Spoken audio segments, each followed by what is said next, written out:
we've been looking at altars. Alan, we've been looking at altars and sacrifices. Pretty exciting stuff. Yeah, I could feel the enthusiasm. and right, we kind of this series is divided into 3 parts. You know, we're looking at Old Testament and particularly Genesis. And before we even look at, we'll review just a little bit.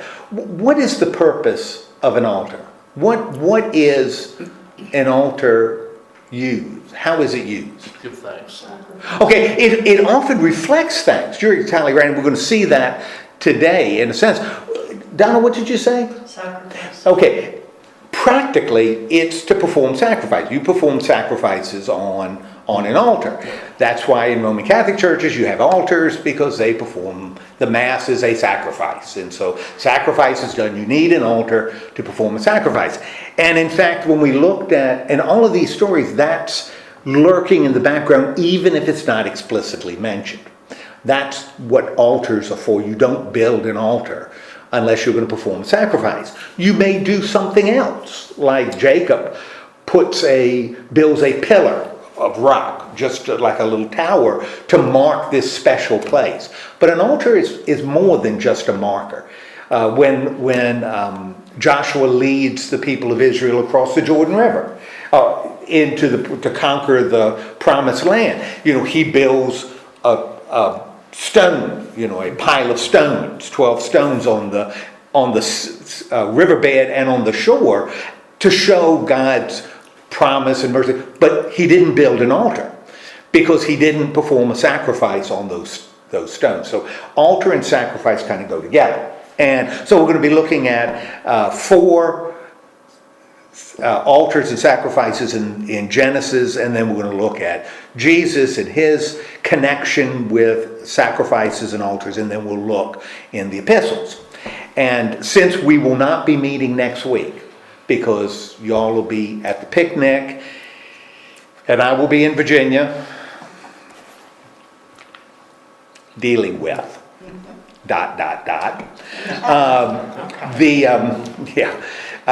my father isn't doing well. So my brother and I would. Anyhow, we're gonna be doing that. And Don't get lost. What's that? Don't get lost. Yeah, I know. No matter how much I may want, you know, when I get down there, more likely that yes, I'd get lost going there. Yeah. But anyway, we won't be meeting next week, and so the following week we'll be picking up in the Gospels. Okay, all right. So we're gonna kind of bring the Old Testament part to a conclusion by looking at a story of Isaac, and we've already looked at 3 altars and sacrifices. What were the 3 we've already looked at? Each of them has a slightly different message, because all of them involve altars, all of them involve sacrifice, but each one kind of leads to a slightly different conclusion. I mean, we started by looking at Cain and Abel. And of course, story of Cain and Abel, what happens? Eventually Cain kills his brother Abel. Why does he kill his brother Abel? Jealousy, because Acceptance of the... God accepts Abel's offering and not Cain, and he allows that jealousy, that anger, whatever he was feeling, you know, allowed that to move him to do something horrendous to his brother. So that was a story around altars and sacrifice, because that kind of precipitated it. Then we looked at Noah, and what's the situation with Noah and his altar and sacrifice? Builds a boat and... Okay, he builds a boat. On it for about a year or so, and finally gets to dry land. He thanks God by building an altar. Okay, he builds an altar and performs sacrifices as a way of thanking God. And what ends up coming from that story? Because Noah does this because he's thankful that God has kept them safe. Covenant. Okay, good. And what's a covenant? Promise. It's a promise between... Deal. A deal between God and somebody. Yeah, his people, us, So as a result of or connected to this sacrifice, we've got a covenant being made between humanity and God. And then last week we looked at Abraham. Abraham. And Isaac Newton. And Isaac. Yes, not Isaac, he just liked fig Newtons. That's the only connection with it, yeah. And what was going on, again, we've got an altar and we got a sacrifice, but the lesson really doesn't focus on the meaning of sacrifices in general. What was the situation around that altar? And There's no sacrifice except his son. okay, that's when you remember God said, you're going to sacrifice your son, which was a huge deal. Not only was it human sacrifice, which will violate the law, but the whole future of all the promises of God are grounded, from Abraham's perspective, on that boy. Everything grounded on him. And even the writer tells us, what is God doing by making that demand on Abraham? Test. He's testing. This is a test because the writer tells us right at the beginning, that this is a test. Mm-hmm. And he does it, and Abraham goes through it, or comes as close as he can get to coming through with it.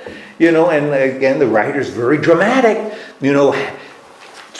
knife in hand, Isaac tied to the wood, which means he's going to be burnt up, and Abraham has the knife in hand, and angel says, Stop. yeah, stop, don't do it.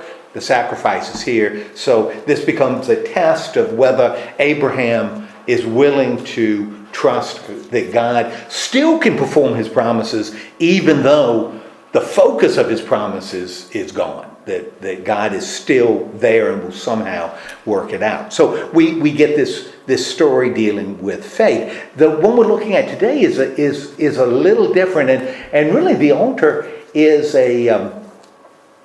and sacrifice doesn't play the same role it played really in the other. There's more going on. And the altar and the sacrifice are sort of in the middle of it. Now we're talking about Isaac, the boy that wasn't killed by his father. He's a grown-up man. And what did Abraham and Isaac and then later Jacob, what was their job? What did they do? How did they support themselves?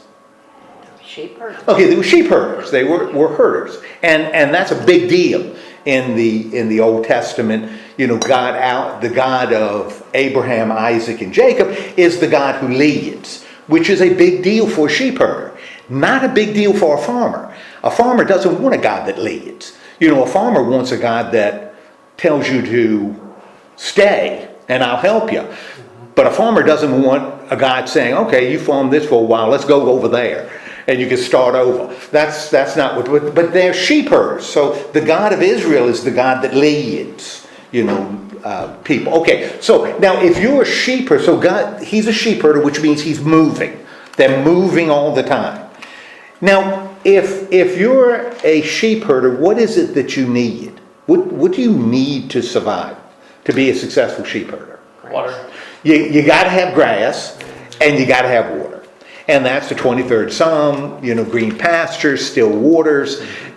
That's what you want, or you're going to run into big trouble. Now, this evidently, based on locations here, Isaac is in the south, in Palestine, and what is now Israel, is in the southern part. And when you go south in Israel, you end up entering some pretty dry land. The Negev desert is down south. So it gets really, really dry.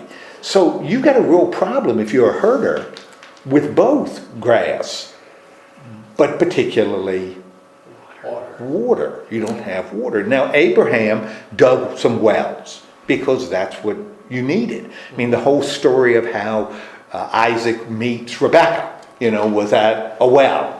She was getting water.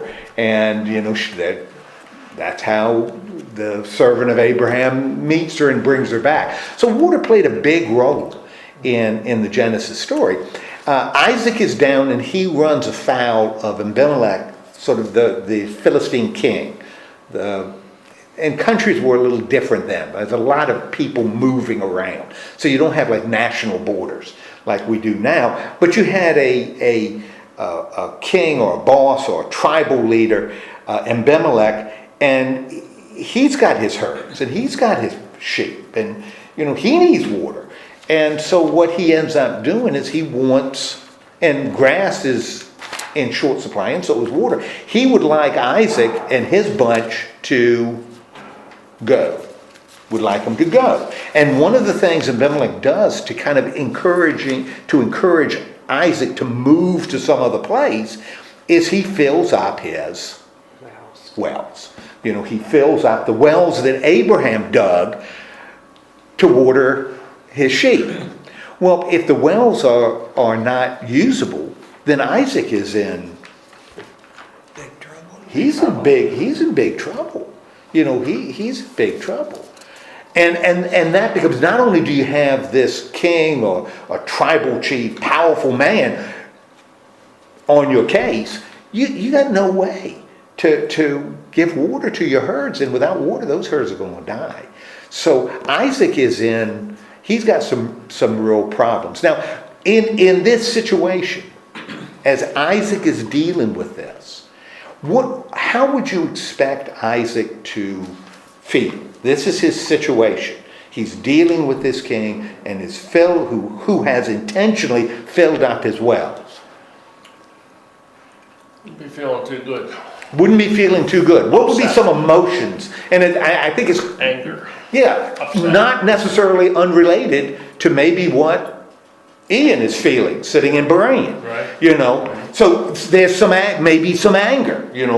Anger. Like what? What would make him angry? Why would he feel anger? Needed that water. Yeah, you're taking away what I need to Let's survive. dig another one and you let her move to where there is water. That's exactly right. And if you move to where there is water, the guys aren't going to say, "Oh yeah, take our well. Oh, we're happy with that. You go ahead. Water's scarce, but we'll share." Yeah. You thinking that's going to happen? No. No. You're going to have to dig your own wells, which means you're kind of starting over. All right? So anger. What else would you think he would be feeling? What would you feel if you were in that kind of situation? Disappointed that you put your trust in the Lord and now you're not having, Okay. He's not providing for you the way you feel He should provide for you. God's supposed to take care of us, right? Mm-hmm. Is God taking care of Isaac? Well, yeah, with Abimelech filling up his wells, sure doesn't look like it. Doesn't now Isaac's not a saint. He's done things, same thing his daddy did. So he makes mistakes. But there's some disappointment. What else are you feeling? I know one thing I would feel, and maybe that reflects more me than anybody else. I'd be scared. Yeah. I'd be angry and I'd be disappointed. But I got to tell you, I would be scared. I would be scared. Why might Isaac feel fear? For them attacking him, He got a king that's mad at him. Yeah. That ain't good. Usually Cain has armies and More than stuff you. like that. Yeah. If you heard that the state police were coming after you, that would make me a little bit nervous. So why would his economic situation cause him to feel fear? How are you going to live? You're How are you right. going to feed your sheep? I mean, you have to move them so they won't, What the heck are we going to do? Because it's not like Isaac and sheep. It's not like he's a shepherd. He's got a household. He's got slave servants he's supporting. He's got family he's supporting. This is a big deal. So here is Isaac feeling angry, feeling disappointed, feeling fear, okay? And that we have going into in the 26th chapter as we approach the 24th verse.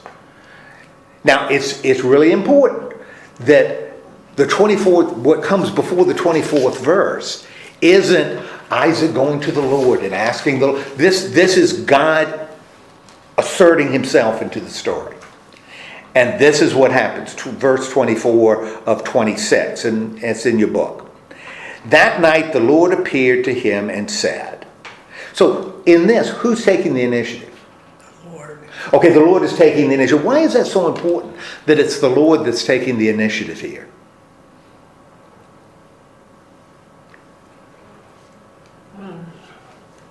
We talked before about like Job, and Job wanted God to appear and asked and asked and asked and finally God did.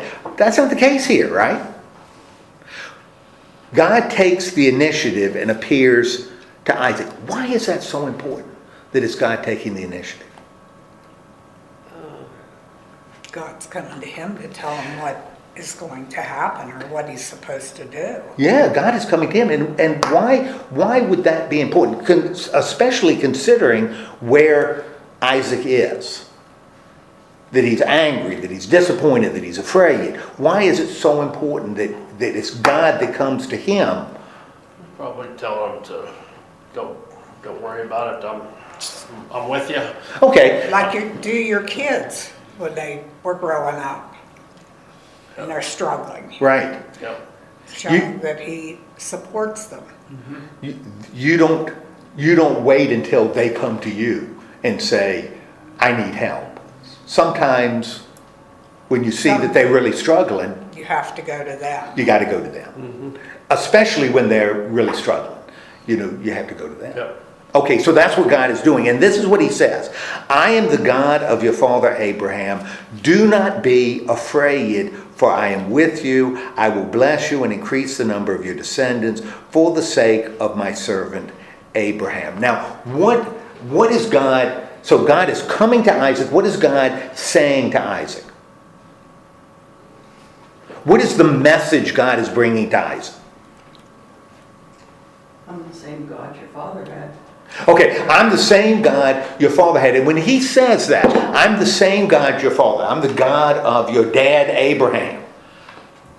How does that resonate with Isaac? What does that mean to him when he hears the Lord say, I am the one that appeared. I am the God of your father. You've probably seen what God did for Abraham. Okay, good. What did Example. What did God do for Abraham, or what did God do with Abraham that might be really important here? If he says, no, I am the God of your father, and I think, Jerry, you're right. Remember what I did for your father Abraham. What did God do for Abraham that Isaac really needs to remember? And I'll tell you, you've already mentioned it this morning. Well, he tested his faith. Well, he did test his faith, and Abraham passed. I don't think that's what you're looking for, though, is it? Well, because would that give him peace? I'm going to test you. Yeah, probably not. No. What did God establish through Abraham? Covenant. He established a covenant, right? And what was the covenant? He was They going would to have increase all that his- land. You're going to have all this Increase land. numbers. You're going to have all these descendants. I am making you are going to be my people, and all you have to do is follow. All you have to do is go where I tell you to go. That's all. And I am going to be with you. That's what he reminds. That's what he reminds Isaac here, right? And the reason he reminds Isaac of that is because what is Isaac feeling? Scared. He's Anger. feeling scared. Because what does God say to him? What's the first thing he says to him? Do not be afraid. Do not be afraid. This God of Abraham is with you. So this covenant that God made with Abraham has now been made to His son. his son. So it's gone from father to son. Now God has stated his intention with Isaac, this scared guy who is terrified of this little king that's after him. Okay? Does Isaac listen? Do you think Isaac felt anything as a result of the Lord speaking to him?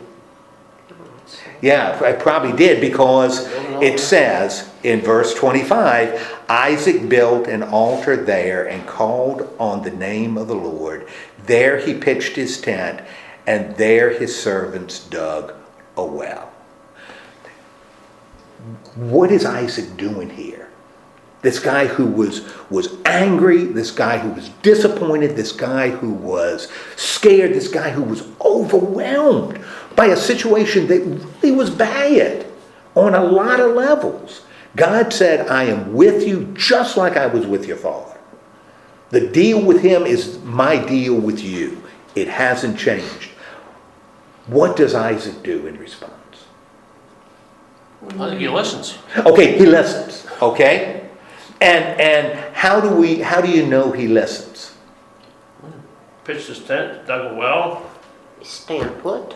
Okay, he's staying put. Yeah, That's what both of you are saying is he does something, right? He builds an altar. And if you're building an altar, that means you're doing what? Give it thanks. You're giving thanks because you're going to perform sacrifices. You're building an altar. So you're expressing thanks. Alice, you said he's staying put. Is he just staying put? When he pitches his tent, which shows he's staying put, right? Yeah. Because that's kind of a sign that he's going to be there for a while. Dug a well. And he dug a well. So Isaac, in response to this promise that was made, not only built an altar and performed sacrifices as a way of thanking God, he believed God and took action. So his thanks wasn't just a symbolic altar and sacrifice, it was taking action based on what God had said to him.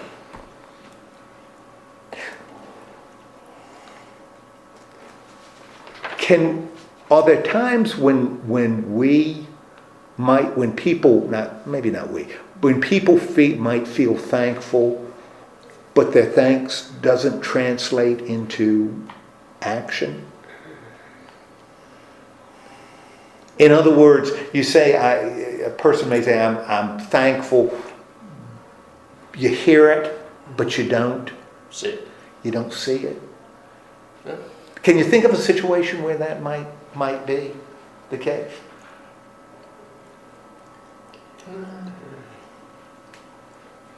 Where a person may be thankful that you hear it, but you really don't see that they believe it.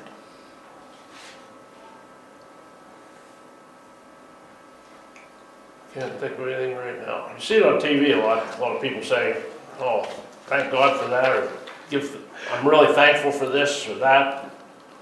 I don't know. Which sounds good. I don't know if I do anything about it or not. Okay. It's on TV. So here it's not just You hear it a lot.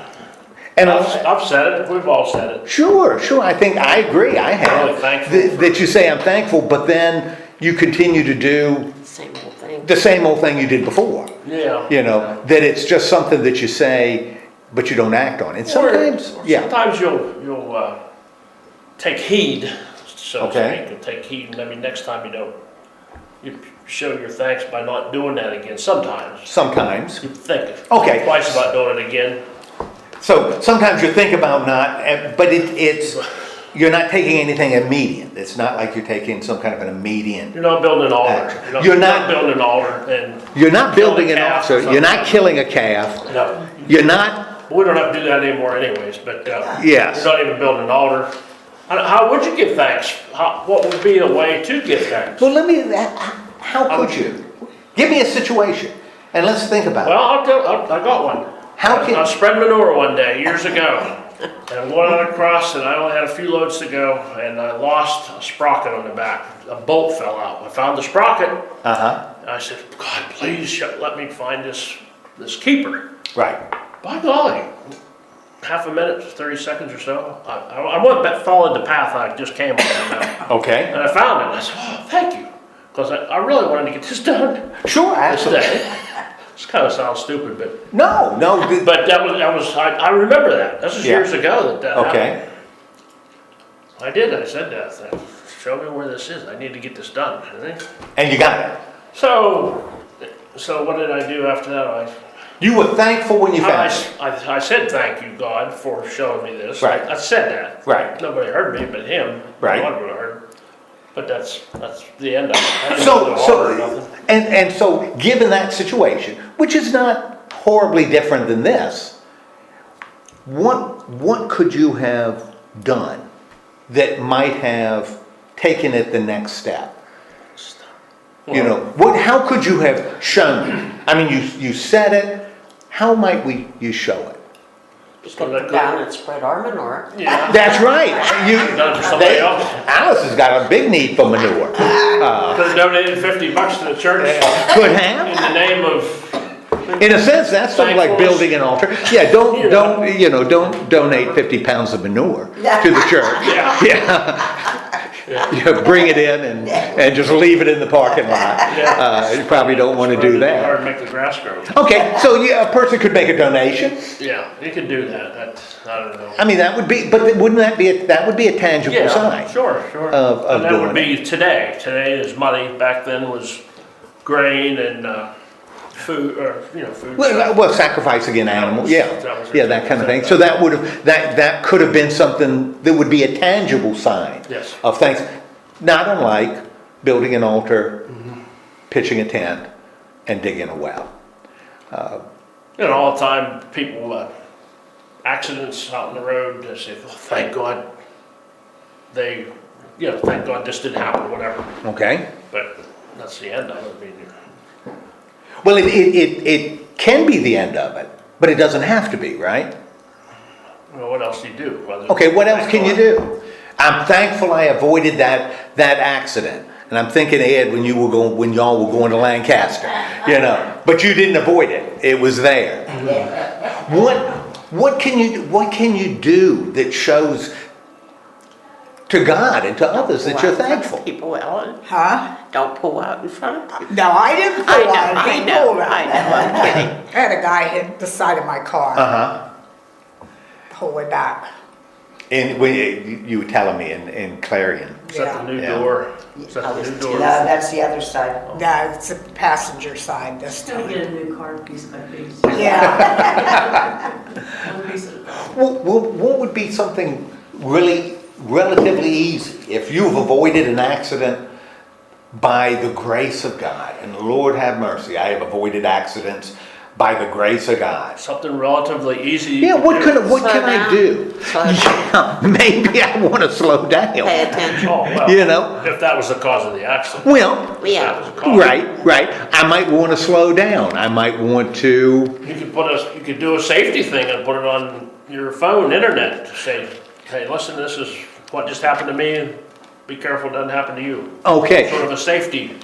you could put something on the phone to teach others. Whatever you call it. All of those would be tangible things to show thanks. And this is what Isaac is doing. And he's using an altar, and he's using his tent, and he's using the well as a tangible sign that he's doing something in response to what God has done. Now, continuing the story. Meanwhile, that's good.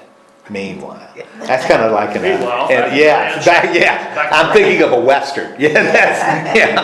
Meanwhile, back at the hideout, Yeah. Blackie is. Or the saloon. Meanwhile, Abimelech had come to him from Gerar with Ahuzah. It is Ahuzah because I checked on it, and his personal advisor Phicol, the commander of his forces. Isaac asked him, "Why have you come to me? Since you were hostile to me and sent me away." Now, what's going on in this situation? Meanwhile, God's made this covenant with Isaac. Isaac has expressed his thanks in a tangible way, and the guy that is causing him so much trouble all of a sudden, boom, appears to him, right?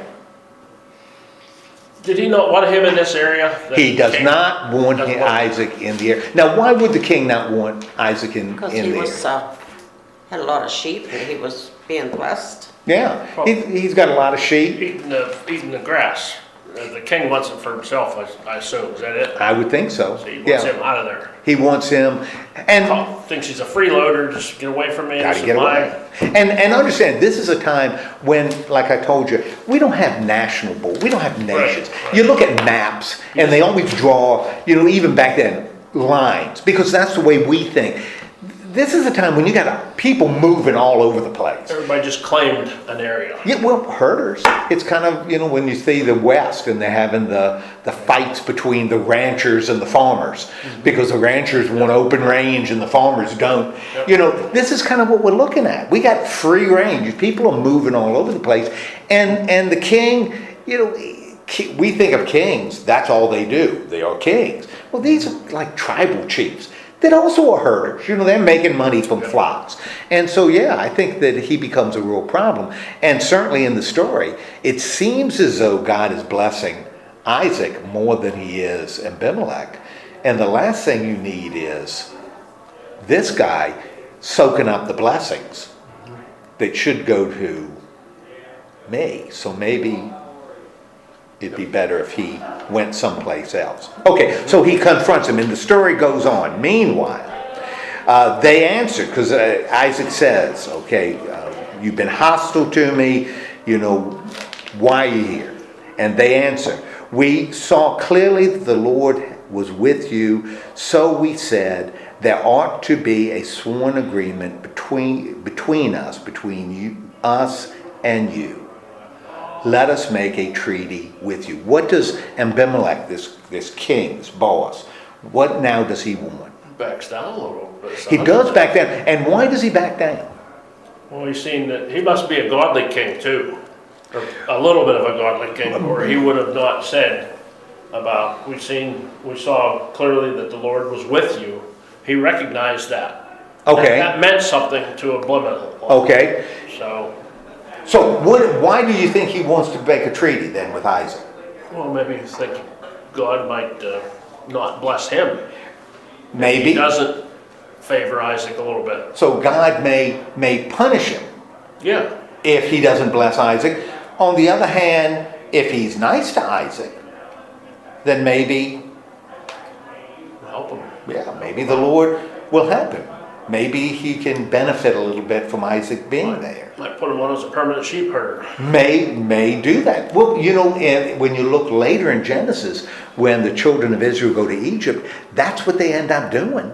That's what, when Joseph is in charge, he puts his family in charge of the Pharaoh's flocks, because the Egyptians don't like to mess with animals, and that's what they do, so they become sort of royal sheep herders. And that's so Abimelech said, we want a treaty with you, which means Abimelech wants to do what? He wants to make a covenant. Yeah, with Isaac, the same kind of covenant that God has made. That you will do us no harm, just as we did not harm you, but always treated you well and sent you away peacefully, and now you are blessed by the Lord. Well, that's not totally true, because Abimelech has been nice. He filled up the wells. Isaac then made a feast for them, and they ate and drank. Early the next morning, the men swore an oath to each other. Then Isaac sent them on their way, and they went away peacefully. That day Isaac's servants came and told him about the well they had dug. They said, we found water, and he called the place Sheba, and to this day the name of the town has been what? Beersheba.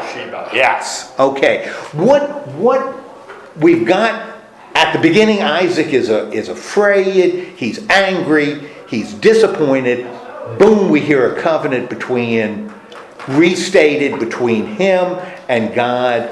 Isaac responds, and what happens later in the story? What occurred after Isaac says, yes, I'm going to build this, I'm going to build an altar, I'm going to pitch my tent, and I'm going to dig a well. How does the story continue? Oh, the king and him get together. Right, and make a covenant. And what does the king agree to do? Peace. He wants peace, right? Peace, yeah. Which means he wants Isaac to do what? Stay. Yes, he wants Isaac to stay. He doesn't say, I'm going to bless you, still get out of town. He wants Isaac to stay. In fact, he wants Isaac to stay so that he might benefit from the blessings that Isaac is getting, right? So when Isaac pitches his tent as one of those signs of thanks, that ends up being the right thing to do. If he hadn't pitched the tent and just left, he'd have never had the opportunity to make this covenant with the king, right? Because he would have been gone. The fact that one of the things Isaac did as a sign of thanks ends up resulting in this covenant between he and the king. But Isaac built an altar, pitched his tent, and did something else. What did he do as a way of showing thanks to God? What's that? Called on the Lord. Well, he certainly followed the Lord. What physical thing did he do? It says that he built an altar, which means performed sacrifices directed at God. He pitched his tent, which means I'm going to stay here. And he did what? Dug a well. He dug a well. He dug a well. And what ends up happening in the story? They find water in the well. They find water in the well. So as a result of what Isaac did in giving thanks, those physical signs of thanks, what was the end result in this story? Blessings. It ends up being blessings. In fact, those signs of thanks, it's like the writer is identifying. Pitch the tent, now you got peace with the people who possess the land. You know, dug a well, you hit water. Okay, which tells us that when we give thanks, maybe we want to make sure it's not just the words we use, but the actions we take, because those actions are going to have consequences, right? And the covenant that God makes for us, we believe those consequences are going to be good, that they're going to reflect God's presence and blessings with us. An interesting story about Isaac and the well. Okay, any questions? And then I've got to go to work. Well, then let's have a word of prayer and stay. Pitch your tent here, but don't dig any wells. And please keep the manure at home. Gotcha. Yeah. Lord God, thank you so much for giving us this time together. And when we're angry, and when we're disappointed, and when we're afraid, help us to recognize that whether we go to you or not, you are still going to be faithful to us. You are still our God, and man, you still love us, and your promises are valid.